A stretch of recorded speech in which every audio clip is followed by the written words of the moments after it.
Atongoi mandini ya Kiislamu kauntini ya Kitui ni maumani hapa nene kiko kimwe cha kupathulwa kwa amanyiwa mandini pala vewetekana kana utongoi wa skulu wa secondary wa 8 wa St. Ursula Tungutu tauna lazimithisi amanyiwa atano kunya kitambaa kila akamandini ya Kiislamu mekunika motwe kana hijab.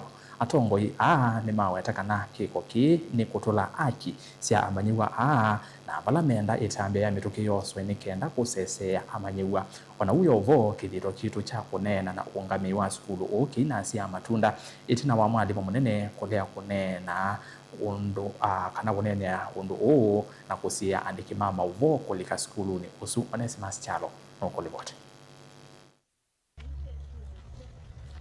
Ndongo isi andini ya Kiislamu sini wake tu inesimani yake kwa chako nyama kwa amanyiwa atano ma 8 ma skulu wa 8 wa dini ya township wa msini wake tu itina wa moko la asimido 10 itamba siya motona udhioni ni mwalimu munene wa skulu so Jacqueline Kusunza. Recently reported at St. Ursula Girls High School in Tungutu, Kitui County.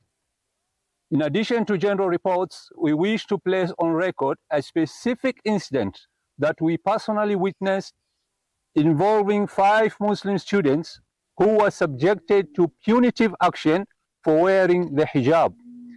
These students were allegedly 1. Forced to remove their hijabs against their will, 2. Punished for adhering their religious obligations, and 3. Had their hijabs confiscated and placed in a box in the principal's office. This conduct violates the Constitution of Kenya 2010, specifically Article 32, which guarantees freedom of religion, including the right to manifest it through dress and practice. Menena bilingu wa movonza wa skulu ni wakule movya wake somo likilileka tena kumeta na manywa asuku manano nyama usumana hakwatie ayenda makwate aki na mainengo odhi wako dhaidha kuyana na katiba. Kueleza hasira zetu na huzuni zetu kulingana na vitendo ambavyo kwamba vinaendelea kwenye shule za Kenya baadhi yao, na haswa kama hii ambayo kwamba tuko hapa mbele yake St. Ursula ya Tungutu Kitui, ya kunyimwa wanawake ama wasichana haki yao ya kujisitiri. Tunajua haki hii imetajwa kwenye vifungu kadha wa kadha vya katiba, ikiwa ya kuwa kila mmoja ako na haki ya kudhihirisha na kutenda kulingana na imani yake. Atongo yani maweta kana kila mumanywa enothasi wa udhaithi kuyana na deni yake ateo likilelwa maitula moteta mbea mwalimu nene la maweta kana keko kioni kinodhothe kimana katuwa manywa asu na alangi pomona alimo.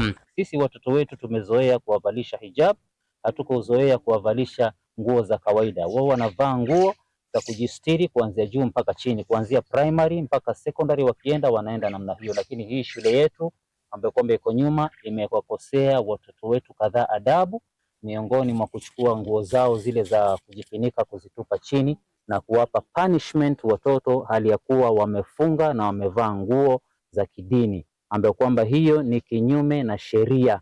Sheria inasema kwamba kila mtu apate haki yake. Hiyo ndio sheria ya Kenya. Andiki mama voti na wakunena na tongo ya madini ya Kiislamu nda wa skulu osu ni menda kumanya uwo kumandhini wa skulu pala mwalimu nene tina kukwata livoti kana andiki mama voni mafika ngeitini ya skulu osu womya muamu lokola kwe watchman ndakatse kuvingo ya andiki mama ovo onabanini matonyelele ndhini wa skulu osu. Ndeke Akira wale wali wakana kuzunzani wa wazi hiyo ni institution ya serikali na kwa mumu konyezi mu munene nage anenge mwana ni mubingu twenda ofisi wake institution ni